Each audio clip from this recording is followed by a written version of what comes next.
கிறிஸ்துவின் நாமத்தினாலே உங்களுக்கு என்னுடைய வாழ்த்துதல்களை தெரிவித்துக் கொள்கிறேன். மறுபடியும் இந்த காணொலி நிகழ்ச்சி மூலமாக உங்களை சந்திப்பதில் மிக்க மகிழ்ச்சி அடைகிறேன். ஒரு முறை சீஷர்கள் ஆண்டவரிடத்திலே வந்து, இந்த உலகத்தின் முடிவுக்கும் உம்முடைய வருகைக்கும் என்ன அடையாளம் என்று கேட்டார்கள். ஒருவேளை அடிக்கடி நம்முடைய காதுகளிலே கேட்கிற ஒரு வார்த்தை, இது கடைசி காலம். புற மதஸ்தவர்கள் கூட இது கடைசி காலம் என்பதை உணர்ந்து கொண்டிருக்கிறார்கள். நடக்கிற சம்பவங்களை பார்க்கும் பொழுது இது கடைசி காலம் என்பது நமக்கு அறிவுறுத்துகிறது. சீஷர்கள் ஒரு முறை ஆண்டவரிடத்தில் வந்தபோது இதைத்தான் கேட்டார்கள். ஆண்டவரே, உம்முடைய வருகை வரும் என்று சொல்லுகிறீர். உம்முடைய வருகை இந்த உலகத்தின் முடிவுக்கும் என்ன அடையாளம்? வாசிப்போமா? மத்தேயு எழுதின சுவிசேஷம் 24ஆம் அதிகாரம் 3ஆம் வசனம். சீஷர்கள் ஆண்டவரிடத்தில் கேட்கிறார்கள், உம்முடைய வருகைக்கும் உலகத்தின் முடிவுக்கும் அடையாளம் என்ன, எங்களுக்கு சொல்ல வேண்டும் என்றார்கள். அதற்கு இயேசு அவர்களுக்கு பிரதியுத்தரமாக, ஒருவனும் உங்களை வஞ்சியாதபடிக்கு எச்சரிக்கையாயிருங்கள். ஆண்டவர் சொன்ன பதில், ஒருவனும் உங்களை வஞ்சியாதபடிக்கு எச்சரிக்கையாயிருங்கள். அப்படியானால் ஆண்டவருடைய வருகைக்கு முதல் அடையாளம், ஜனங்கள் வஞ்சிக்கப்படுவார்கள், கர்த்தருடைய பிள்ளைகள் வஞ்சிக்கப்படுவார்கள் என்று வேதம் சொல்கிறது. இங்கே ஆண்டவர் 5ஆம் அதிகாரத்திலிருந்து ஆண்டவர் என்னென்ன நடக்கும் என்று வரிசையாக பட்டியலிட்டு சொல்கிறார். கலகங்கள் கேள்விப்படுவீர்கள், யுத்தங்களின் செய்திகளை கேள்விப்படுவீர்கள், பஞ்சங்கள் வரும், ராஜ்யத்துக்கு விரோதமாய் ராஜ்யம் எழும்பும், கொள்ளை நோய் வரும், எல்லாம் உபத்திரவத்துக்கு ஆரம்பம். ஆனால் நீங்கள் வஞ்சியாதபடிக்கு எச்சரிக்கையாயிருங்கள் என்று ஆண்டவர் நம்மை பார்த்து சொல்கிறார். 24ஆம் வசனம் விவரமாக சொல்லுகிறது, கள்ள கிறிஸ்துக்களும் கள்ள தீர்க்கு தரிசிகளும் எழுப்பி கூடுமானால் தெரிந்து கொள்ளப்பட்டவர்களையும் வஞ்சிப்பார்கள். பிரியமானவர்களே, தெரிந்து கொள்ளப்பட்டவர்களும் வஞ்சிக்கக்கூடிய ஒரு கடைசி கொடுமையான காலத்திலே நாம் வந்திருக்கிறோம். அப்படியானால் இவைகளெல்லாம் சம்பவிக்க வேண்டியவில்லை, அதை நாம் ஒன்றும் செய்ய முடியாது. கடைசி நாட்களில் கள்ள கிறிஸ்துக்கள் எழும்புவார்கள், கள்ள தீர்க்கதரிசிகள் எழும்புவார்கள், தெரிந்து கொள்ளப்பட்டவர்களையும் வஞ்சிக்கத்தக்கதாக அவர்கள் அடையாளங்களையும் அற்புதங்களையும் செய்வார்கள். பிரியமானவர்களே, இதை நாம் தடுத்து நிறுத்த முடியாது. கள்ள கிறிஸ்துக்கள் எழும்புவார்கள், கள்ள தீர்க்கதரிசிகள் எழும்புவார்கள்.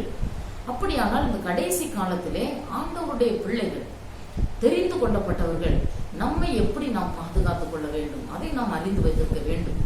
அது மிகவும் அவசியமான ஒரு சத்தியமாக இருக்கிறது. கொஞ்ச நேரம் நீங்கள் இந்த நேரத்தை பொருட்படுத்தாமல் இதை கடைசி வரைக்கும் கேட்க வேண்டும் என்று நான் உங்களை அன்பாய் கேட்டுக்கொள்கிறேன். ஏனென்றால் இது ஒரு முக்கியமான செய்தி. கடைசி காலத்திலே கூடுமானால் தெரிந்து கொள்ளப்பட்டவர்களும் வஞ்சிக்கக்கூடியதாக கள்ள கிறிஸ்துக்களும் கள்ள தீர்க்கதரிசிகளும் எழும்புவார்கள். ஒருவேளை ஏமாறுகிறவர்கள் இருக்கிற வரை ஏமாற்றுகிறவர்கள் இருப்பார்கள். நாம் அவர்களை ஒன்று செய்ய முடியாது. இவைகளெல்லாம் சம்பவிக்க வேண்டியது. இது வேதத்திலே சொல்லியபடி இவைகளெல்லாம் சம்பவித்து தீரும்.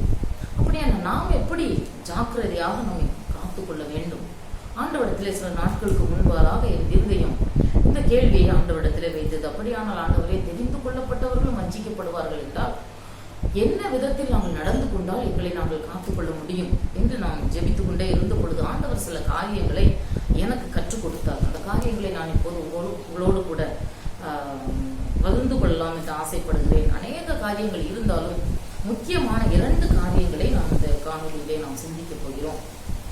முதலாவது காரியம், வெளிப்படுத்தின விசேஷம் 2ஆம் அதிகாரம் 10ஆம் வசனம்.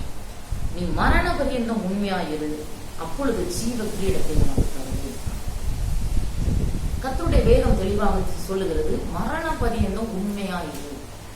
நீங்கள் ஜீவ கிரீடத்தை பெற்றுக்கொள்ள வேண்டுமானால் கிறிஸ்தவ வாழ்க்கையின் ஓட்டத்திலே இடையிலே வஞ்சிக்கப்படாதபடிக்கு, கள்ள தீர்க்கதரிசிகளாலும் கள்ள கிறிஸ்துக்களாலும் வஞ்சிக்கப்படாதபடிக்கு நாம் கடைசி வரையில் நம்முடைய ஓட்டத்தை வெற்றிகரமாக முடிக்க வேண்டுமானால் ஆண்டவர் நம்மிடத்தில் எதிர்பார்க்கிற ஒரு காரியம், நீ மரண பரியந்தம் உண்மையாயிரு. உண்மையாய் அவரை சேவிக்கும் பொழுது இந்த வஞ்சகத்திலிருந்து நாம் பாதுகாக்கப்படுவோம் என்று வேதம் சொல்கிறது. அவரை சேவிக்கிறது, உண்மையாக அவரை சேவிக்க வேண்டும். இன்று எல்லாவற்றிலுமே உண்மை போலி என்று 2 காரியம் வந்துவிட்டது. முன்னாடி உள்ள காலத்திலெல்லாம் ரட்சிக்கப்பட்டிருக்கிறீர்களா என்று கேட்பார்கள். இப்பொழுது எப்படி கேட்க வேண்டியிருக்கிறது? உண்மையாய் ரட்சிக்கப்பட்டிருக்கிறீர்களா? உண்மையாய் கர்த்தருக்கு உங்களை ஒப்பு கொடுத்து விட்டீர்களா? ஏனென்றால் எல்லா காரியத்திலையும் போலி உள்ளே வந்துவிட்டது. ஆண்டவர் சொல்லுகிறார், மரண பரியந்தம் உண்மையாயிரு, நீ சாகுற வரைக்கும் உண்மையை காத்துக்கொள். காத்துக் கொள்வாயானால் நான் உனக்கென்று வைத்திருக்கும் ஜீவ கிரீடத்தை யாராலும் பறித்துக் கொள்ள முடியாது, யாரும் உன்னை வஞ்சித்து விட முடியாது. கடைசி வரை நான் கூட இருந்து உன்னை காப்பேன் என்று ஆண்டவர் சொல்லுகிறார். உண்மை என்கிற விஷயம் முக்கியமான ஒரு விஷயம். கிறிஸ்தவ வாழ்க்கையின் ஒரு அச்சாரம் என்று கூட நாம் சொல்லலாம். ஏனென்றால் உண்மையை எங்கேயும் இப்போது பார்க்க முடியவில்லை. நான் ஆரம்பத்திலே சொன்னது போல எல்லா காரியத்திலையும் போலிகள் நிறைந்து வந்துவிட்டது. அதே போல் கிறிஸ்தவ சமுதாயத்திலும் போலிகள் மலிந்து விட்டது. உண்மையான காரியத்தை இனம் கண்டுகொள்வது மிகவும் கடினமான காரியமாக இருக்கிறது. என்றால் போலிகள் என்று சொல்லும் பொழுதே அது உண்மையை போலவே இருக்கும். போலி என்று உடனே நாம் கண்டுகொள்ள முடியாது. போலி உண்மையை விட சில நேரங்களில் அருமையாக கூட இருக்கும். அதனால்தான் வேதம் நம்மை எச்சரிக்கிறது. நீங்கள் கவனமாயிருங்கள், விழிப்புள்ளவர்களாயிருங்கள், எச்சரிக்கையாயிருங்கள். உண்மையா இருந்தால் ஜீவ கிரீடத்தை ஆண்டவர் தருவார். சரி, இந்த உண்மையை பற்றி வேதம் என்ன சொல்லுகிறது? முதலாவது அதை தியானிக்க போகிறோம். உண்மை அவருக்கு மிகவும் தெரியும். நீதிமொழிகள் 12ஆம் அதிகாரம் 22ஆம் வசனம் இப்படி சொல்லுகிறது: பொய் உதடுகள் கர்த்தருக்கு அருவருப்பானவை, உண்மையோ அவருக்கு பிடிக்கும். உண்மையாய் நடக்கிறவர்களை அவருக்கு ரொம்ப பிடிக்கும். உண்மையாய் இருந்தால் அவருக்கு தெரியும். யோவான் 4ஆம் அதிகாரம் 23ஆம் வசனம் இப்படியாக சொல்லுகிறது: தம்மை தொழுது கொள்ளுகிறவர்கள் இப்படிப்பட்டவர்களாய் இருக்கும்படி உண்மையாய் இருக்கும்படி பிதாவானவர் விரும்புகிறார். தம்மை தொழுது கொள்ளுகிறவர்கள் ஆவியோடும் உண்மையோடும் தொழுது கொள்ள வேண்டும் என்று ஆண்டவர் விரும்புகிறார். அவருடைய உள்ளத்திலே கள்ளம் கபடோடு கூட தொழுது கொள்ளும் பொழுது அந்த தொழுகை ஆண்டவருக்கு பிரியமில்லாததாய் போய்விடுகிறது. பிரியமானவர்களே, சங்கீதம் 145வது சங்கீதம் 18ஆம் வசனம் இவ்வாறு சொல்லுகிறது: உண்மையாய் தம்மை நோக்கி கூப்பிடுகிறவர்களுக்கு கர்த்தர் சமீபமாயிருக்கிறார். உண்மையாய் அவரை நோக்கி கூப்பிடும் பொழுது, அவரை வாஞ்சித்து கூப்பிடும் பொழுது, அவர் நம் பக்கத்தில் நமக்கு துணையாக நின்று நம்மை காப்பாற்றுவதற்கு, நமக்கு உதவி செய்வதற்கு வல்லவராக இருக்கிறார் என்று வேதம் சொல்லுகிறது. அங்கே மோசேயை குறித்து ஆண்டவர் இவ்விதமாக சொல்கிறார். எண்ணாகமத்தின் புஸ்தகம் 12ஆம் அதிகாரம் 7ஆம் வசனம்: என் தாசனாகிய மோசே என் வீட்டில் எங்கும் உண்மை உள்ளவர். தேவனுடைய வீட்டிலே எல்லாவற்றிலும் உண்மையாக இருந்தான் மோசே என்று வேதம் சொல்லுகிறது.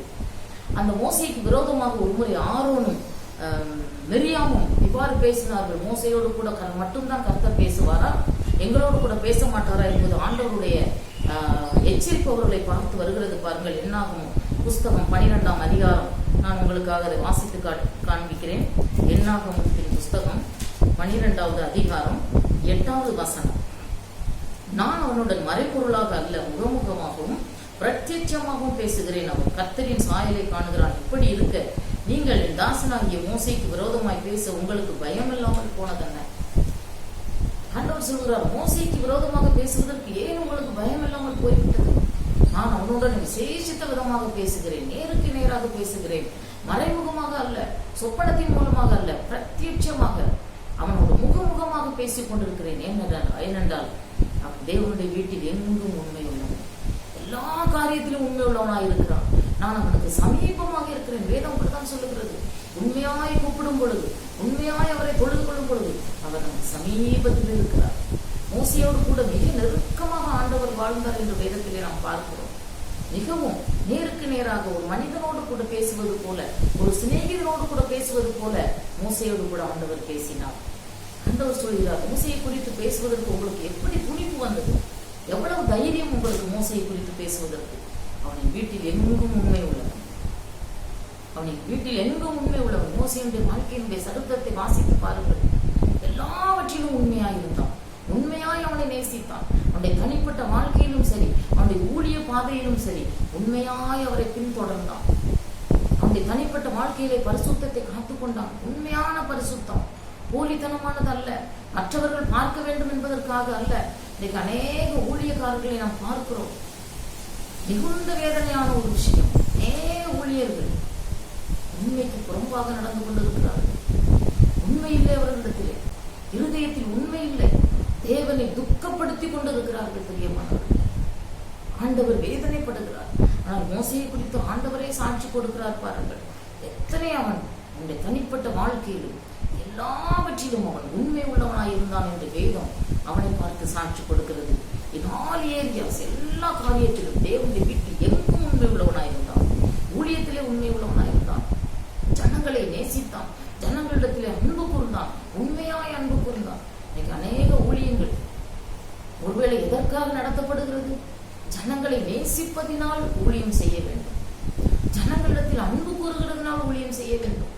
ஒருவேளை ஊழியமாக இருந்தால் கூட ஜனங்களை நேசிக்காமல் நமக்கு தேவைக்காக, நம்முடைய பிரயோஜனத்துக்காக, நமக்கு வருமானம் வர வேண்டும் என்பதற்காக ஊழியம் செய்வோமானால் அது தேவனுடைய பார்வையிலே பாவமாக வந்து முடியும். அது ஒரு பாவம். வேதம் சொல்லுகிறது. தேவனுடைய வீட்டில் எங்கும் உண்மையாய் இருந்தான். சொந்த வாழ்க்கையில் ஊழிய காரியத்தில் உண்மையுள்ளவர்களாக இருக்கிறோமா? நம்முடைய உண்மை எத்தகையத்தில இருக்கிறது, எந்த கிரேடிலே இருக்கிறது என்பதை இன்றைக்கு நாம் நிதானித்து பார்க்க கடமைப்பட்டிருக்கிறோம். பிரியமானவர்களே, ஒருவேளை உண்மை உதட்டளவில் மாத்திரம் அல்ல, பொய் உதடுகள் கர்த்தருக்கு அருவருப்பானவை இல்லை. அநேகம் நேரங்களிலே நாம் உண்மை பேசி விடுகிறோம். ஆனால் இங்கே சங்கீதக்காரனாகிய தாவீது சொல்லுகிறார் பாருங்கள். சங்கீதம் 51ஆம் அதிகாரத்திலே அவருடைய கதறுதல்களை இங்கே பட்டியலிடப்பட்டிருக்கிறது. உள்ளத்தில் உண்மை இருக்க விரும்புகிறீர். சங்கீதக்காரனாகிய தாவீது சொல்லுகிறார், ஆண்டவரே, உள்ளத்திலே உண்மையா இருக்க விரும்புகிறேன்.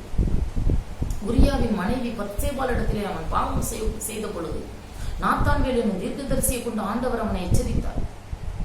அவன் எச்சரித்த உடனே அவன் மனம் திரும்பினான். மனம் திரும்பி இந்த சங்கீதம் 51ஆவது அதிகாரத்தில் தன்னுடைய பாவ அறிக்கையை எழுதி வைத்திருக்கிறார்.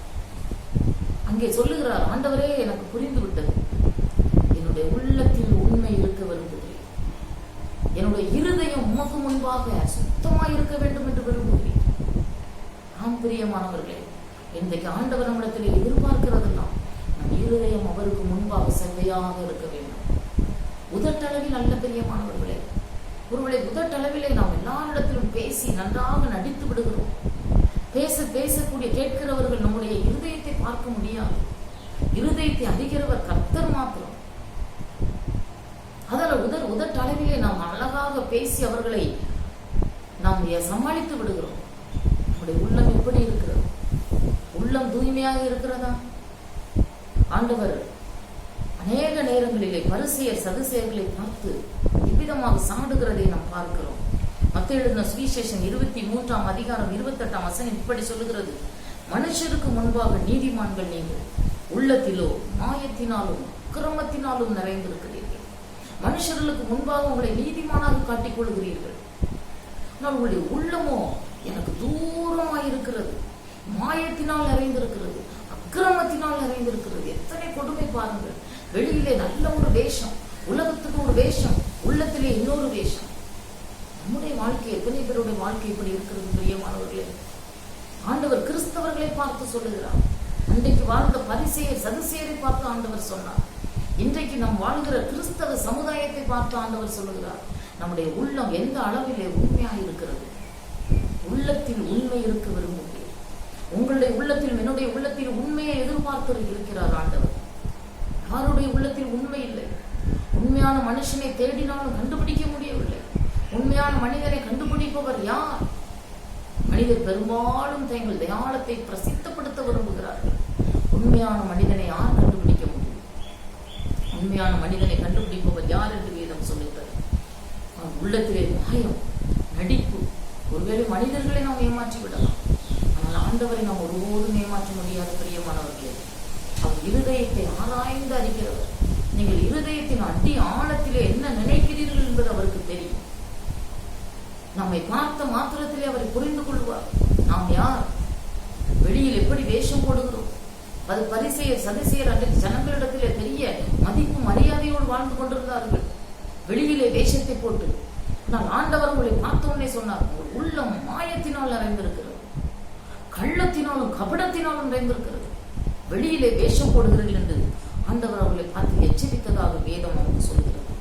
ஏசாயா 29ஆம் அதிகாரம் 13ஆம் வசனம், மத்தேயு 15:8, மார்க் 7:6 இந்த வார்த்தைகள் நமக்கு இப்படியாக சொல்லுகிறது.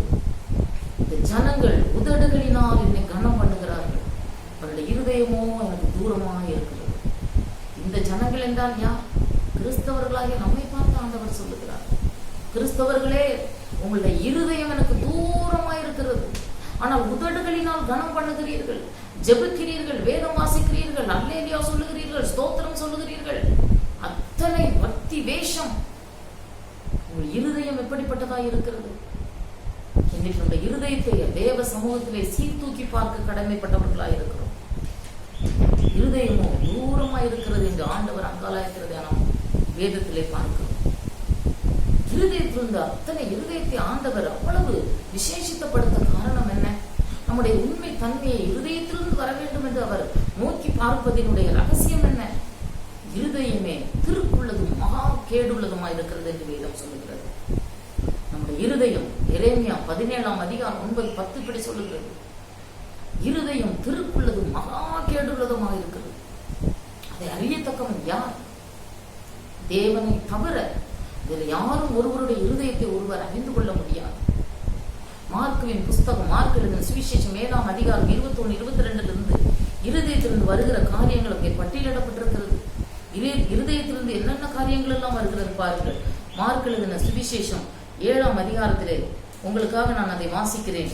இருதயத்திலிருந்து புறப்பட்டு வரக்கூடிய அசுத்தமான காரியங்கள் என்னவெல்லாம் என்று பாருங்கள். மனுஷனுடைய இருதயத்திலிருந்து பொல்லாத சிந்தனை, விபச்சாரம், வேசித்தனம், கொலைபாதகம், களவு, பொருளாசை, துஷ்டத்தனங்கள், கபடு, காம விகாரம், வன்கண், தூஷணம், பெருமை, மதிகேடும் புறப்பட்டு வரும். இத்தனை காரியங்கள் உன் இருதயத்திலே நிறைந்திருக்கிறது. அதனால் தான் ஆண்டவர் சொல்வார், மகனே மகளே, உன் இருதயத்தை எனக்கு கொடு. உன் இருதயத்தை எனக்கு கொடுக்காத பட்சத்திலே நீ என்னை உண்மையாய் சேவிக்க முடியாது. உதட்டளவிலே, மேற்போக்கான அளவிலே நீ எனக்கு ஒப்பு கொடுத்தால் நீ எனக்கு உண்மையாக இருக்க முடியாது. ஆண்டவர் நம்மிடத்தில் எதிர்பார்க்கிறதெல்லாம் நம்முடைய இருதயம். அத்தனை கபடும் கள்ளமும் இருதயத்தில் நிறைந்திருக்கிறது. இயேசு அந்த இருதயத்தை ஆக்கிரமிக்கிற வரைக்கும், அவருடைய வெளிச்சம் நம்ம இருதயத்திலே பிரகாசிக்கிற வரைக்கும் நம்முடைய இருதயம் திருக்குள்ளதும் மகா கேடுள்ளதுமாயிருக்கிறது. வேதம் அழகாக சொல்லுகிறது. இருதயத்தில் உண்மை என்ன பொருள்? இருதயத்தில் உண்மை என்றால் என்ன பொருள்? இருதயத்தில் இருப்பதை உதடு பிரதிபலிக்க வேண்டும். நம்முடைய உதடு பேசும் பொழுது அது இருதயம், நம்முடைய இருதயம் அதற்கு அங்கீகாரம் கொடுக்க வேண்டும்.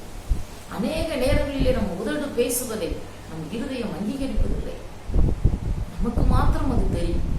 நாம் செய்கிற தவறு, இருதயத்தில் நாம் என்ன யோசிக்கிறோம், உதட்டளவில் என்ன பேசுகிறோம், வெளியில எப்படி நடிக்கிறோம் என்பது நமக்கு தெரியும். ஆனால் யாரும் பிறர் அதை கண்டுகொள்ள முடியாது. அப்படி என்றால் அதற்காக நாம் வேஷம் போட்டு தெரியலாமா? இல்லை. இருதயத்தின் அடி ஆழங்களை கூட ஆண்டவர் பார்த்து கொண்டே இருக்கிறார்.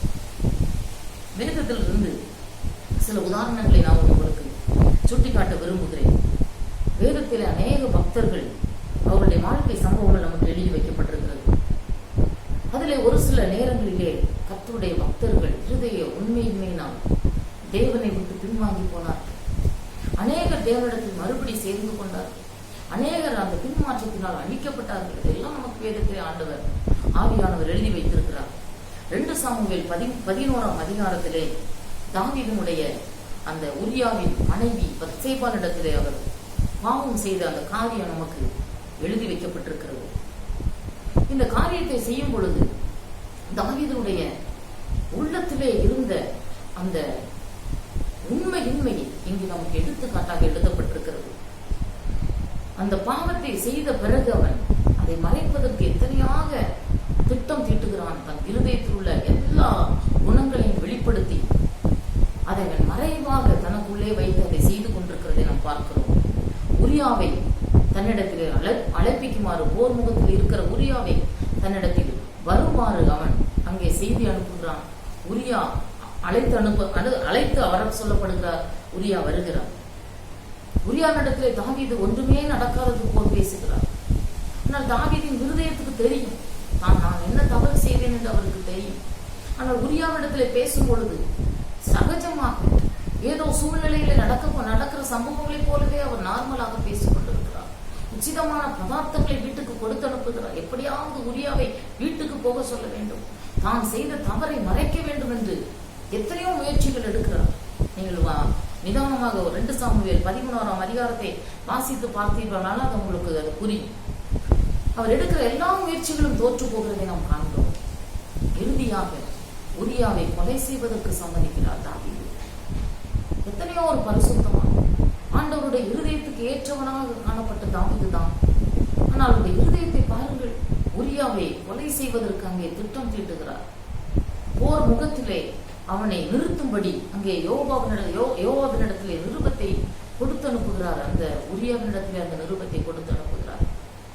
தாவீது திட்டமிட்டபடி உரியாவை போர் முகத்திலே நிறுத்தி உரியா கொலை செய்யப்படுகிறார். போரிலே செத்து மடிகிறான் உரியா. பத்சேபாளை தனக்கு மனைவியாக எடுத்துக்கொண்டார். ஆண்டவர் பிறகு அவருக்கு தண்டனை கொடுக்கிறார். நாத்தான்வேல் தீர்க்கதரிசியை வைத்து ஆண்டவர் அவரோடு கூட பேசுகிறார். இதிலே தாவீதிடத்தில் ஒரு பெரிய படிக்க வேண்டிய காரியம். உடனே தன்னுடைய பாவத்தை உணர்ந்து கொண்டார் தாவீது. உள்ளத்தில் உண்மை இல்லாமல் இருந்தது உண்மைதான். உள்ளத்திலே அத்தனை கபடும் வஞ்சகத்தை வைத்துக் கொண்டிருந்தது உண்மைதான்.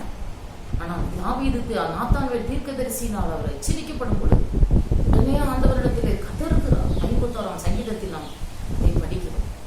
ஆண்டவரே, நான் பாவம் செய்தேன், என் பாவத்தை மன்னியும், உள்ளத்தில் உண்மை இருக்க வேண்டும் என்று விரும்புகிறேன், உங்களுடைய பரிசுத்த ஆவி என்னிடத்திலிருந்து எடுத்துக் கொள்ளாதீர்கள் என்று கதறுகிறதை நாம் காண்கிறோம். இப்படியாக அங்கே தாவீதுடைய வாழ்க்கையை பார்க்கும் பொழுது உண்மையின்மை என்பது நமக்கு கொஞ்சம் புரியும். உண்மையின்மை என்றால் என்ன? வெளியில் நல்லவனைப் போல நடித்துக் கொண்டு, நல்லவர்களைப் போல நடித்துக் கொண்டு, உள்ளே துர்க்குணத்தையும் மோசமான குணங்களையும் உள்ளே வைத்திருக்கிறது. இதுதான் உண்மையின்மை. பிரியமானவர்களே, இன்னொரு சம்பவத்தை நான் உங்களுக்கு சுட்டிக்காட்டலாம் என்று விரும்புகிறேன். அதே தாவீது ராஜா ஒரு முறை தன்னுடைய ஜனங்களை தொகையிட சொல்கிறார். ஒருவேளை சாதாரணமாக தொகையிடுவது அது ஒரு பெரிய தவறல்ல. The mere taking of a census was hardly simple. அது ஒரு பெரிய சும்மா தொகையிடுவது ஒரு தவறல்ல. ஆனால் இங்கே தாவீது ராஜா ஜனங்களை தொகையிட சொல்லும் பொழுது ஆண்டவருடைய இருதயம் வேதனைப்படுகிறது. ஆண்டவர் கோபம் கொண்டார் என்று வேதத்தில் படிக்கிறோம். அப்படியானால் தாவீதின் உள்ளத்தில் என்ன இருந்தது? சாதாரணமாக தொகையிட சொல்லுகிறது போல் தொகையிட சொல்லுகிறார். அவருடைய இருதயத்தில் ஏதோ ஒரு காரியம் மறைந்திருந்திருக்கிறது. தன்னுடைய ராஜ்யத்தின் மேன்மை விளங்க பண்ணும்படி, தன்னுடைய ஜனங்களுடைய அந்த படைபலத்தை நிரூபிக்கும்படிக்கு தொகையிட சொன்னார் போல். அதனால் ஆண்டவருடைய இருதயம் அங்கே வேதனைப்படுகிறதை பார்க்கிறோம். இருதயத்தில் உண்மை வேண்டும் பிரியமானவர்களே. இருதயம் ஊழியம் செய்தால் கூட நோக்கம் தவறாக இருந்தால் அது பாவம் என்கிறது தேவனுடைய வசனம். பாவம் என்கிறது தேவனுடைய வசனம். சவுல், இன்னொரு சம்பவத்தில் என்ன பார்க்கிறோம். கழுதையை தேடி சென்ற சவுலை ஆண்டவர் ராஜாவாக்கி மகிழ்ந்தார்.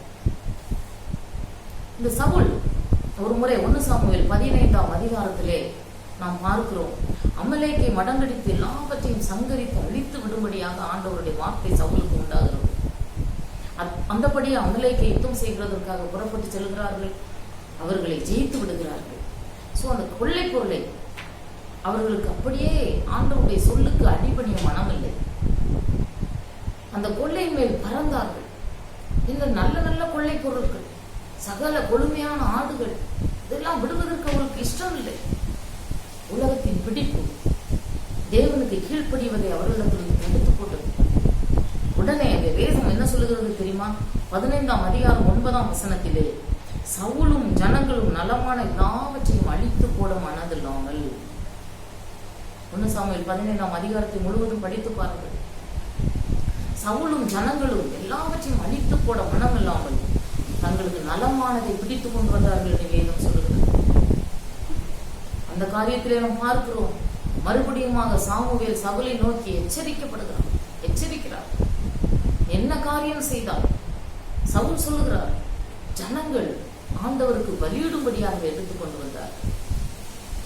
தாவீதுக்கும் சவுலுக்கும் ஒரு சின்ன வித்தியாசத்தை நான் உங்களுக்கு சுட்டிக்காட்ட விரும்புகிறேன். தாவீதும் பாவம் செய்தான், சவுலும் பாவம் செய்தான். இரண்டவருடைய உள்ளத்தில் உண்மை இல்லை. உண்மை இல்லாமல் தேவனுக்கு விரோதமாக பாவம் செய்தார்கள். ஆனால் தாவீது, நாத்தான்வேல் தீர்க்கதரிசி அவனை சுட்டிக்காட்டின பொழுது உடனே பாவத்தில் இருந்து மனம் திரும்ப தன்னை ஒப்புக் கொடுத்தான். தன் பாவத்தை ஒத்துக்கொண்டான். தன் பாவத்தை நிமித்த மனம் கசந்து அவன் அங்கே அறிக்கையிடுகிறதை நாம் வேதத்திலே பார்க்கிறோம்.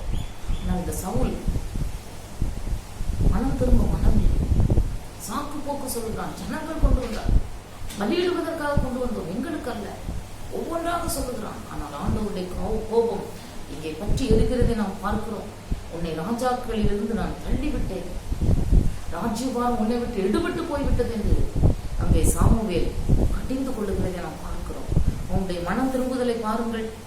15ஆம் அதிகாரம் 30வது வசனம். அவன் சொல்லுகிறான், நான் பாவம் செய்தேன், இஸ்ரவேலுக்கு முன்பாக நீர் என்னை கனம் பண்ணும்படிக்கு என்னோடு கூட நீ பலி செலுத்த வா என்று சாமுவேலை கூப்பிடுகிறதை நாம் பார்க்கிறோம். 15ஆம் அதிகாரம் 30ஆம் வசனம் இப்படி சொல்லுகிறது, நான் பாவம் செய்தது உண்மைதான், ஆனால் நான் கனப்படுத்தப்பட வேண்டும். இந்த ஜனங்கள் நடுவிலே நான் கனவீனமாக போய்விடக்கூடாது. மறுபடியும் இந்த ராஜ்ய பாரத்தை நான் தக்க வைத்துக் கொள்ள வேண்டும், நான் கனப்படுத்தப்பட வேண்டும் என்று அவன் அங்கே சாமுவேல் இடத்திலே கெஞ்சுகிறதை பார்க்கிறோம். மனம் திரும்புவதில்லை, உண்மை இல்லை. ஒருவேளை எனக்கு பிரியமானவர்களே, இதை கேட்டுக்கொண்டிருக்கிற அருமையான விசுவாசிகளே, கிறிஸ்தவ நண்பர்களே, ஊழியக்காரர்களே, உண்மையில்லாத காரியங்கள் நம்முடைய இருதயத்திலே காணப்படுவோமானால், இன்றைக்கு ஆண்டவரிடத்திலே உண்மையாய் மனம் திரும்புவோமானால் அவர் மன்னித்து தன்னுடைய பிள்ளையாக ஏற்றுக்கொள்வதற்கு உண்மையுள்ளவராயிருக்கிறார். தாவீது ராஜா எத்தனையோ பாவத்தை செய்தார். கொலை செய்வதற்கு கூட சம்மதித்தான், கொலையும் செய்தான். தான் இச்சித்த ஒன்றை பெறுவதற்காக அத்தனை காரியத்தை துணிகரமாக செய்தான். ஆனால் ஆண்டவரிடத்தில் அவன் மன்னிப்பு கேட்டபொழுது, ஒருவேளை ஆண்டவர் அவனை ஒரு சில சிக்ஷைகளை கொடுத்தார், தண்டனையை கொடுத்தார், என்றாலும் அவனுடைய ராஜ்யத்திலிருந்து அவனை தள்ளிவிடவில்லை. அவன் கதறுகிறான், அவனுடைய ரட்சிப்பின் சந்தோஷத்தை மறுபடியும் எனக்கு தாரும், உன்னுடைய ஆவியை இடத்திலிருந்து எடுத்துக்கொள்ளாத உள்ளத்திலே உண்மையாயிருக்க விரும்புகிறேன், என்னை ஒப்புக் கொடுக்கிறேன் என்று ஒப்புக் கொடுத்தான். ஆண்டவருடைய ரட்சிப்பை மறுபடி பெற்றுக்கொண்டான். நான் இந்த சவுலுடைய வாழ்க்கையை பாருங்கள், கடைசி வரை ஆண்டவரால் அவன் கைவிடப்பட்டவனாகவே மரித்து போனான் என்று தேவன் சொல்லுகிறார். அவனுடைய பாவத்தை ஆண்டவர் மன்னித்ததாக, அவனை ஏற்றுக்கொண்டதாக வேதத்தில் நமக்கு போடப்படவில்லை. உண்மையாக மனம் திரும்புவோமா? இவ்வளவு நாளும் நான் உண்மை இல்லாமல் இருந்தது உண்மையானவர். என் உள்ளத்திலே அக்கிரம சிந்தை கொண்டிருந்தேன், என் உள்ளத்திலே பாவத்தை வைத்திருந்தேன், உண்மையாய் உண்மை தொழுது கொள்ளவில்லை.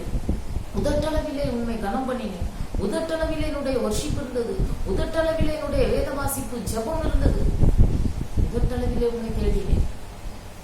உதடுகளினால் என்னை கனம் பண்ணுகிறார்கள், இவருடைய இருதயமோ எனக்கு தூரமாய் இருக்கிறது என்று ஆண்டவர் வருந்தி இருக்கிறார். அந்த ஆண்டவருக்கு நம்மை ஒப்புக் கொடுப்போமா? உண்மையாய் ஆண்டவருக்கு ஒப்புக் கொடுக்கும் பொழுது ஆண்டவர் நம்மை மீட்டு மறுபடியும் அவருடைய பிள்ளையாக மாற்றுவதற்கு வல்லமை உள்ளவராய் இருக்கிறார். அடுத்தபடியாக ஆண்டவருடைய சமூகத்திலே உண்மையாக இருப்பது மாத்திரமல்ல, இன்னொரு வசனத்தை நான் உங்களுக்கு வாசிக்கிறேன். பிலிப்பியருக்கு எழுதின நிருபம் 2:14 வசனம் உங்களுக்காக நான் வாசிக்கிறேன். நான் வீணாக ஓடினதும் வீணாக பிரயாசப்பட்டதும் இல்லை என்கிற மகிழ்ச்சி கிறிஸ்துவின் நாளில் எனக்கு உண்டாயிருப்பதற்கு ஜீவ வசனத்தை பிடித்துக் கொண்டு ஒரே சுடர்களைப் போல பிரகாசிக்கிறேன். நான் வீணாக ஓடினதும் பிரயாசப்பட்டதும் இல்லை என்கிற மகிழ்ச்சி எனக்கு கிறிஸ்துவின் நாளிலே உண்டாக வேண்டும். இடையிலே என்னுடைய வாழ்க்கை ஒருவேளை யாராலும் வஞ்சிக்கப்பட்டு போய்விடக்கூடாது, என்னுடைய வாழ்க்கை திசை திரும்பிவிடக்கூடாது, ஆண்டவரை மறுதளித்து பின்வாங்கி சென்று விடக்கூடாது. அப்படி செல்ல வேண்டுமானால் கடைசி வரை நான் அந்த ஜீவ கிரீடத்தை பெற்றுக்கொள்ள வேண்டுமானால் எனக்குள்ளே இருக்க வேண்டிய இன்னொரு குணாதிசயம் வேதத்தின் மேல் உள்ள தாகம், வேத வசனத்தின் மேல் உள்ள வாஞ்சை. இந்த வேதம் சொல்லுகிறது, ஜீவ வசனத்தை பிடித்துக் கொள்ளுங்கள்.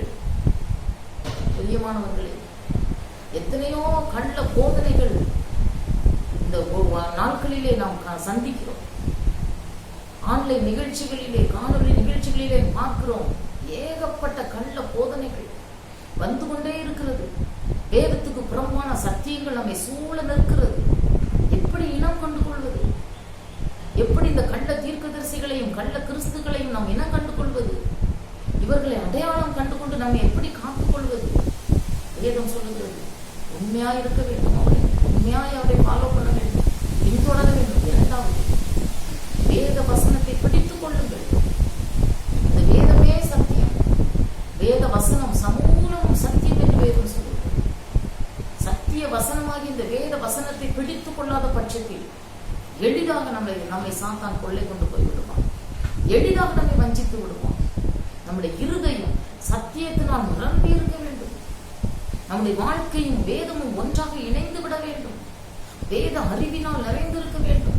வேத வசனங்களை நாம் அபியாசப்படுத்த வேண்டும். வேத வசனத்தை உறுதியாக நாம் பிடித்துக் கொள்ள வேண்டும். 2 பேதுரு 1ஆம் அதிகாரம் 9ஆம் வசனம் இப்படி சொல்லுகிறது. 19ஆம் வசனம் இப்படி சொல்லுகிறது. அதிக உறுதியான தீர்க்க தரிசன வசனம் நமக்கு உண்டு. பொழுது விடிந்து விடிவெளி உங்கள் இருதயங்களில் உதிக்கும் அளவு இருளுள்ள ஸ்தலத்தில் பிரகாசிக்கிற விளக்கை போன்ற வசனத்தை கவனித்திருப்பது நலமாயிருக்கும். இருளுள்ள ஸ்தலத்தில் வெளிச்சமாகிய கிறிஸ்து நம் உள்ளத்தில் உதிக்க வேண்டுமாய் வேத வசனத்தை கவனித்திருப்பது நலமாயிருக்கும். வேத வசனத்தை நாம் கவனித்து வாழ வேண்டும். வேத வசனத்தை நாம் கவனித்து வாழ வேண்டும். வேதத்தில் தெளிவான அறிவில்லாதபடி வாழ்வோமானால் இந்த காலத்திலே வருகிற கள்ள உபதேசங்களுக்கும் கள்ள போதனைகளுக்கும் நாம் இரையாக்கப்படுவோம். பிரியமானவர்களே, அதில் எந்த விதமான சந்தேகமும் இல்லை. யார் வேண்டுமானாலும் நம்ம ஏமாற்றி விடலாம். வேதத்தை தெரியாத பட்சத்தில் இன்றைக்கு அதுதான் நடந்து கொண்டு இருக்கிறது. எல்லா கள்ள போதகங்களுக்கு பின்னால் ஒரு கூட்ட ஜனங்கள் ஓடுகிறதை காண்கிறோம். ஏற்கனவே சிந்தித்தபடி இருதயத்தில் உண்மை இல்லை என்றால் எளிதாக நம்மை வஞ்சித்து விடுவான்.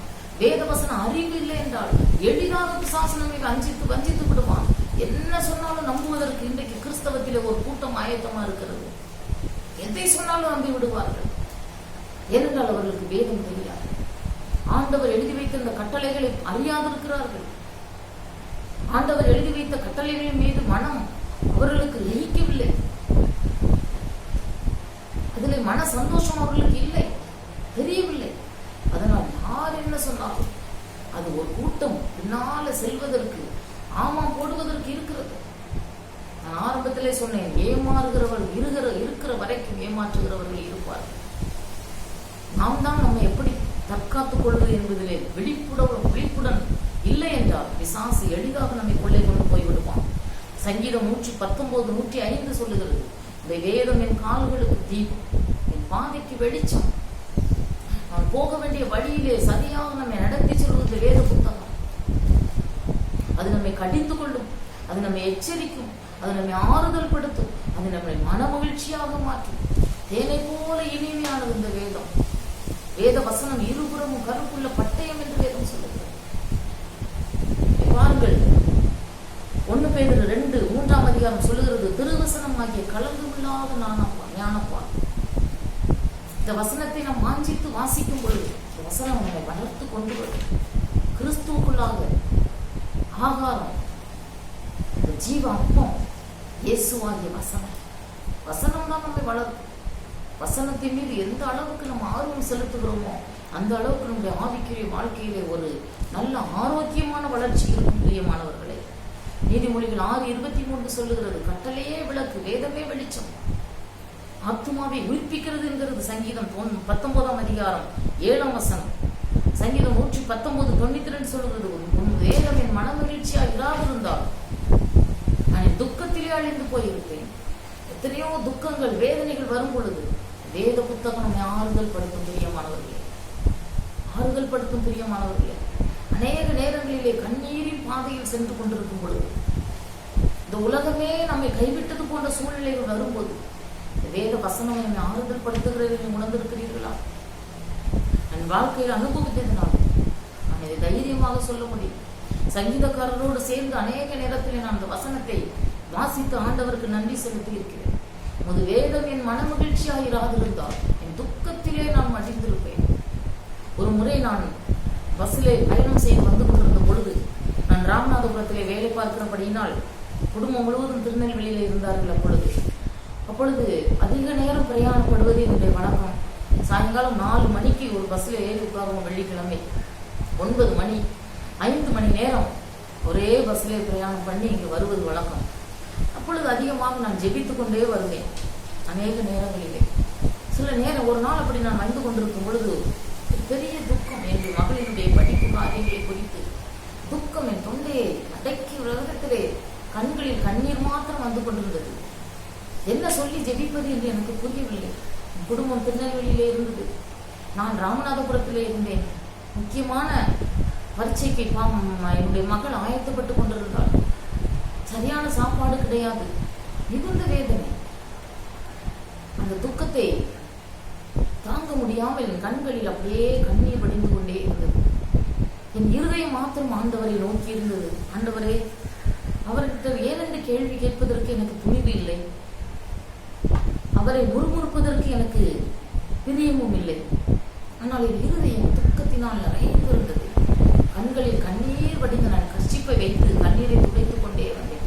என் உள்ளத்திலிருந்து ஒரு வார்த்தை, அந்த நேரம், எபிராயிமே, நான் உன்னை எப்படி கைவிடுவேன், நான் உன்னை எப்படி மறப்பேன்? வார்த்தை என் உள்ளத்திலிருந்து வருகிறது. அப்படியே என் துக்கமெல்லாம் மறைந்து போனது. என் கண்ணீரை துடைத்தேன். சந்தோஷமாக ஆண்டவரை துடிக்க ஆரம்பித்தேன். பிரியமானவர்களே, எத்தனை இன்பமான ஒரு அனுபவம்! ஒருவேளை நீங்கள் அனுபவித்திருந்தால் உங்களுக்கு நான் சொல்லுவது புரியும். ஏதோ மாத்திரம் உங்கள் மனமகிழ்ச்சியா இராதிருந்தால் என்றைக்கோ நம்முடைய துக்கத்திலே அழிந்திருப்போம். பிரியமானவர்களே, இதை போல எத்தனையோ சாட்சிகளை நான் சொல்ல முடியும். அநேக நேரங்களிலே நான் அழுது கொண்டிருக்கும் பொழுதுதான் கர்த்தருடைய வசனம் என் உள்ளத்திலே யாரோ ஒருவர் பேசுவதை போல இருக்கும். நீ சாதாரணமாக எத்தனை பேர் சொன்னாலும் உங்களுக்கு உங்களை ஆறுதல் படுத்த முடியாது. சில வேளைகளிலே மனிதனுடைய வார்த்தைகள் வீண் வார்த்தைகள். பிரியமானவர்களே, ஆனால் இந்த வேத புத்தகம் இது ஒரு உயிர் உள்ள புத்தகம். இதில் எழுதப்பட்டுள்ள வார்த்தைகள் எல்லாம் உண்மையானவை. இந்த புத்தகம் நம்மோடு கூட பேசும், நம்மை ஆறுதல் படுத்தும். அது மாத்திரமல்ல, இந்த புத்தகம் மேல எச்சரிக்கும். அன்றியும் அவைகளால் உமது அடியேன் எச்சரிக்கப்படுகிறேன் என்று வேதம் சொல்லுகிறது.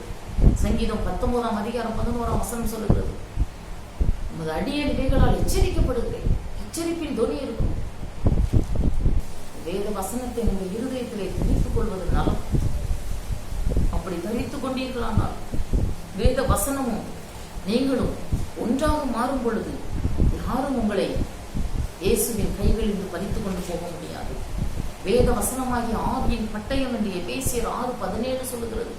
அது ஆவியின் பட்டயம். ஆவிக்குரிய யுத்தத்தை நடத்துவதற்கு அது ஒரு பட்டயமாக செயல்படும். வெளிப்படுத்தல் 12:11ஆம் அதிகாரத்திலே சொல்லப்பட்டிருக்கிறது, தங்கள் சாட்சியின் வசனத்தினால் சாத்தானை ஜெயித்தார்கள். வசனத்தினால் சாத்தானை ஜெயிக்க முடியும். ஏன்? நம்முடைய ஆண்டவரே நமக்கு முன்மாதிரி.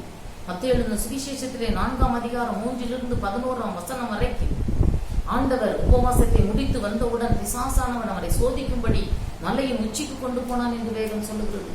அங்கே ஆண்டவரிடத்திலே நேருக்கு நேராக பிசாசு பேசுகிறான்.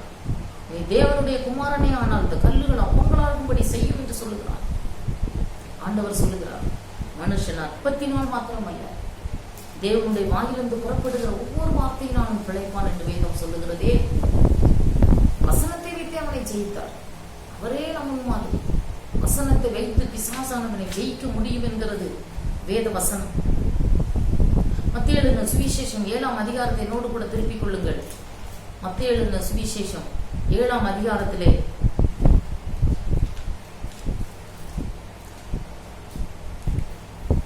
இங்கே ஒரு சம்பவம் போடப்பட்டிருக்கிறது.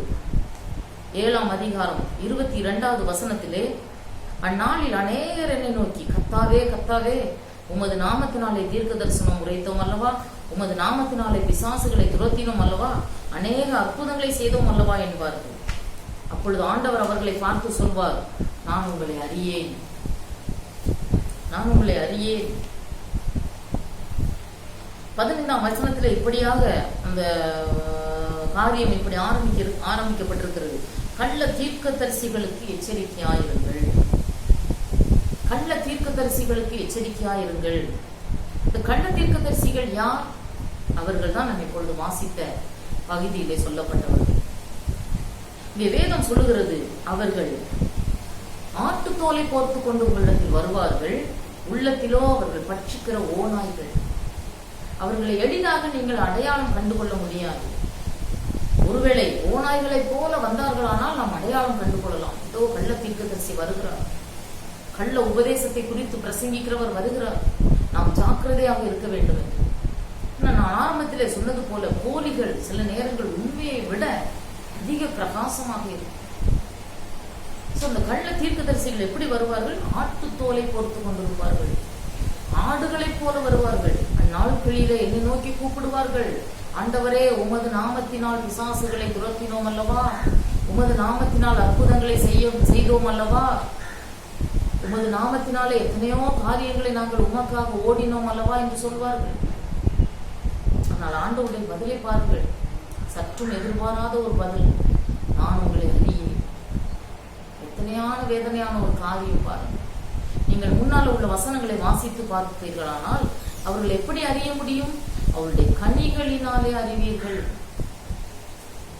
முட்செடிகளிலே முட்பூண்டுகளை பறிக்கிறார்கள்.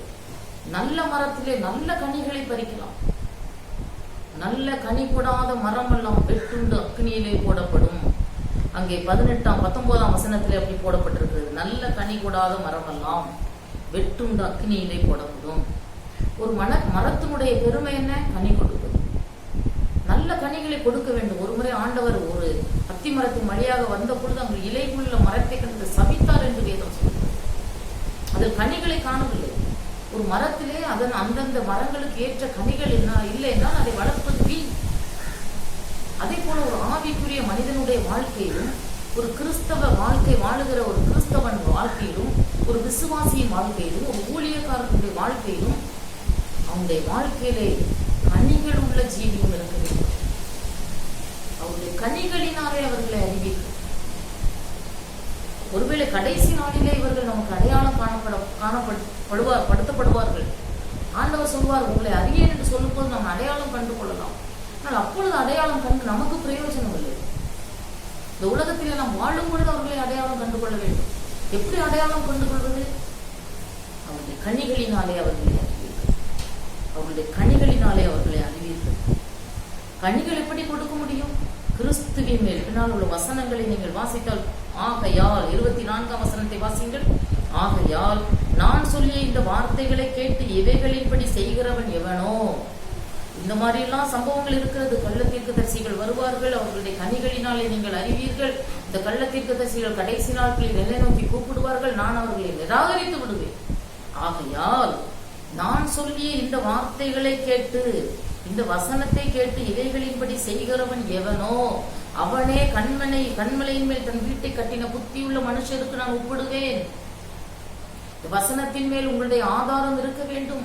உங்களுடைய அந்த வசனத்தின் மேல் உங்கள் அஸ்திபாரம் போடப்பட வேண்டும்.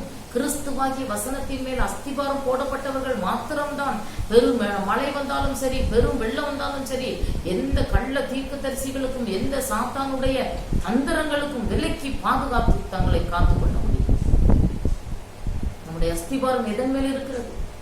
வேத வசனத்தின் மேல் நம்ம அஸ்திபாரம் இருக்கிறதா? ஏதோ ஒரு காரியத்தின் மேல் அஸ்திபாரம் இருக்கிறதா? இந்த உலக பிடிப்புகளின் மேல் அஸ்திபாரம் இருக்குமானால் மணலின் மேல் கட்டப்பட்ட வீடுகளாக நாம் இருக்கிறோம். வெறும் வெள்ளம், பிரச்சனைகள், போராட்டம் வரும் பொழுது அது சரிந்து விழுந்துவிடும். உங்களுடைய அஸ்திபாரம் எதன் மேல் கட்டப்பட்டதாக இருக்கிறது? உங்களுடைய வீடு இயேசு கிறிஸ்துவுக்குள்ளாக உங்களுடைய வீடு எதன் மேல், கிறிஸ்தவ வாழ்க்கை எதன் மேல் கட்டப்பட்டதாக இருக்கிறது? கிறிஸ்துவாகிய அஸ்திபாரத்தின் மேல் கட்டப்பட்டதாக இருக்கிறதா? மணலாகிய இந்த உலக காரியங்களின் மீது கட்டப்பட்டதாக இருக்கிறதா? இந்த உலக பொருளாசையினாலும் இச்சையினாலும் உங்களுடைய இருதயம் நிரம்பி இருக்குமானால் நீங்கள் மணலின் மேல் உங்கள் வீட்டை கட்டி வைத்திருக்கிறீர்கள் என்று பொருள். எந்த நேரத்திலும் அந்த வீடு சாம்பலாகி போய்விடலாம், சரிந்து விழுந்து விடலாம். எந்த ஒரு சோதனைக்கும் அது நிற்காது. பிரியமானவர்களே, நம்முடைய அஸ்திபாரம் எதன் மேல் போடப்பட்டிருக்கிறது? கிறிஸ்துவாகிய கண்மலையின் மேல், வசனமாகிய வேத வசனத்தின் மீது நம்முடைய அஸ்திபாரம் போடப்பட்டிருக்குமே ஆனால் வரப்போகிற அழிவுக்கு நம்மை விலக்கி பாதுகாத்துக் கொள்ளலாம். 2 பேர்கள் எழுதின பொதுவான நிருபம் 1ஆம் அதிகாரத்திலே பேதுரு அழகாக எழுதி வைத்திருக்கிறார். பாருங்கள், 3ஆம் வசனம். தம்முடைய மகிமையினாலும் காரியத்தினாலும் நம்மை அழைத்தவரை அறிகிற அறிவினாலே ஜீவனுக்கும் தேவ பக்திக்கும் வேண்டிய யாவற்றையும் அவருடைய திவ்ய வல்லமையானது நமக்கு தந்திருந்தது வேண்டி, இங்கே நம்மை அழைத்தவரை அறிகிற அறிவு வர வர 6ஆம் வசனம் 7ஆம் வசனத்திலே போடப்பட்டிருக்கிற காரியங்கள் நமக்குள் பெருகும். பிரியமானவர்களே, நம்மை அழைத்தவரை அறிகிற அறிவு எதனால் வரும்? வேத வசனத்தை வாசிக்கும் பொழுது, அதை தியானிக்கும் பொழுது, அதை அபியாசப்படுத்தும் பொழுது நம்மை அழைத்தவரை அறிகிற அறிவு நமக்குள்ளாக கடந்து வரும். அப்படி அறிவு வரும் பொழுது இந்த 6ஆம் வசனம் 7ஆம் வசனத்திலே போடப்பட்ட காரியங்கள் நமக்குள்ளே பெருகும்.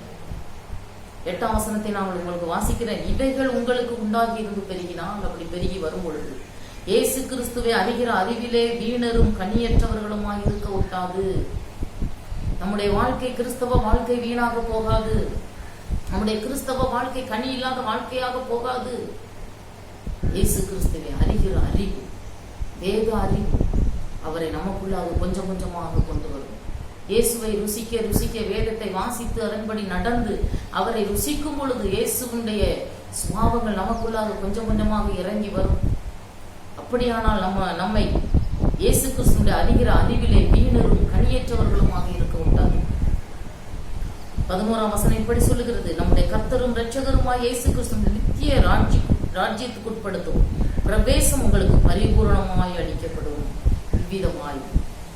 இவ்விதமாய் நீங்கள் செயல்பட்டு வரும் பொழுது ஆண்டவருடைய ராஜ்யத்துக்குட்படும் பிரவேசம், பரலோக ராஜ்யத்திற்கு உட்படும் பாக்கியம் நமக்கு பரிபூரணமாய் அளிக்கப்படும். கிறிஸ்துவுக்குள் பிரியமானவர்களே, நம்முடைய வாழ்க்கையை அலசி ஆராய்ந்து பார்க்கக்கூடிய ஒரு நாட்களிலே வந்து நிற்கிறோம். எங்கு பார்த்தாலும் கடைசி காலம் என்ற ஒலி தொனி நம் காதுகளில் கேட்டுக்கொண்டே இருக்கிறது. கடைசி காலத்தில் வாழ்ந்து கொண்டிருக்கிறோம். கடைசி காலத்தில் கடைசி நிமிடங்களில் நாம் வாழ்ந்து கொண்டிருக்கிறோம். நடைபெறுகிற சம்பவங்களை எல்லாம் பார்க்கும் பொழுது அவைகள் நமக்கு எச்சரிப்பின் ஒலியை உண்டாக்கி கொண்டே இருக்கிறது. நான் வேதம் சொல்லுகிறது, நோவாவின் நாட்களில் நடந்தது போலவே மனுஷகுமாரன் வரும் நாட்களிலும் நடக்கும். கடைசி வரைக்கும் ஜனங்கள் குசித்தும் குடித்தும் பெண் கொண்டும் பெண் கொடுத்தும் சந்தோஷமாக இருப்பார்கள். ஒருவேளை நம்முடைய கிறிஸ்தவ வாழ்க்கை அப்படி வீணாய் போய்விடக்கூடாது. பெரியமானவர்களே, உலகத்து மனிதர்கள் ஒருவேளை இந்த காரியங்களை அறியாதபடியினால் அவர்களுடைய காரியங்கள் வேறு. நம் கிறிஸ்தவை அறிந்திருக்கிறோம், கிறிஸ்தவ வாழ்க்கை வாழ்ந்து கொண்டு இருக்கிறோம், தெரிந்து கொள்ளப்பட்டவர்களாக இருக்கிறோம். இப்படி இருக்கிற காலகட்டத்தில் நம்மை சீர்தூக்கி பார்ப்பது மிகவும் அவசியமானது. வேதம் சொல்லுகிறது, கடைசி நாட்களில் ஒருவனும் உங்களை வஞ்சியாதபடிக்கு எச்சரிக்கையாய். அநேக கள்ள கிறிஸ்துக்களும் கள்ள தீர்க்கதரிசிகளும் எழும்பி கூடுமானால் தெரிந்து கொள்ளப்பட்டவர்களை வஞ்சிப்பார்கள் என்று வேதம் சொல்லுகிறது. அப்படியானால் இந்த வஞ்சனையிலிருந்து நம்ம காத்துக்கொள்ள வேண்டுமானால் அநேக காரியங்கள் வேதத்தில் இருந்தால் 2 முக்கியமான காரியங்களை இந்த நிகழ்ச்சியின் மூலமாக நாம் தியானித்திருக்கிறோம். உண்மையுள்ளவர்களாக இருப்போம். வேத வசனத்தின் மீது வாஞ்சியாய் கடந்து செல்வோம். வேத வசனத்தை வாஞ்சியாய் படிப்போம். அதை அப்படியே களங்கம் இல்லாத ஞான பாலாக உட்கொள்வோம். இதை செய்யும் பொழுது ஆண்டவர் நமக்கென்று வைத்திருக்கிற ஜீவ கிரீடத்தை நாம் சென்று அடைவதற்கு இடையிலே எந்த விதமான பொல்லாதவர்களுடைய குறுக்கீடு இல்லாதபடி நம்மை காத்து நிலைநிறுத்த வல்லவராயிருப்பார். ஜெபிப்போம். அன்பின் தகப்பனே, இந்த நல்ல வேலை தந்ததுக்காக நன்றியோடு ஸ்தோத்திரிக்கிறோம் ஆண்டவரே. இந்த வேளையிலும் சுவாமி ஆண்டவரே, ஒரு சில நிமிடங்கள் சுவாமி உங்களுடைய வேதத்தில் உள்ள காரியங்களை நாங்கள் தியானித்தோம் சுவாமி. அதிக ஜாக்கிரதை உள்ளவர்களாய் நாங்கள் நடந்து கொள்ள உதவி செய்ய வேண்டும் என்று ஜெபிக்கிறோம் ஆண்டவரே. எங்கள் கரங்களை நீங்க பிடித்துக் கொள்ள வேண்டும் என்று ஜெபிக்கிறோம் சுவாமி. நாங்கள் ஒருவேளை உங்களுடைய கரத்தை பிடித்தோமானால் உலக இச்சைக்கு ஆண்டவரே எங்களுடைய மனதை பறிகொடுத்து ஆண்டவரே அநேக கள்ள போதனைகளினால் நாங்கள் எங்களுடைய செவியை சாய்த்து ஆண்டவரே உம்மை விட்டு பிரிந்து சென்று விடக்கூடும். ஆண்டவரே, உங்களுடைய கையை ஆண்டவரே, எங்களுடைய கையை நீங்க பிடிக்க வேண்டும் என்று சொல்லி ஆண்டவரே, உமக்கு உண்மையாய் உண்மை சேவிக்க எங்களுக்கு அனுக்கிரகம் செய்ய வேண்டும் என்று சொல்லி வேத வசனத்தை வாஞ்சியாய் படிப்பதற்கு வேத வசனமாகிய ஆண்டவரே இந்த அஸ்திபாரத்தின் மேல் உங்களுடைய வாழ்க்கையை நாங்கள் அமைத்துக் கொள்வதற்கு எங்களுக்கு அனுக்கிரகம் செய்ய வேண்டும் என்று சொல்லி காண்கிற ஒவ்வொரு சகோதரனையும் சகோதரியையும் தாயையும் தந்தையையும் ஆண்டவரே நீங்க ஆசீர்வதிக்க வேண்டும் என்று சொல்லிக்கிறேன். உன்னதங்களின் சகல ஆசீர்வாதத்தினால் அவர்களை நிறைக்க வேண்டும் என்று சொல்லிக்கிறோம் சுவாமி. என் கரத்திலே தாழ்த்தி அர்ப்பணிக்கிறோம், பொறுப்படுத்திக் கொள்ளும். இயேசுவின் நாமத்தில் ஜெபங்களும் அழைத்திருங்க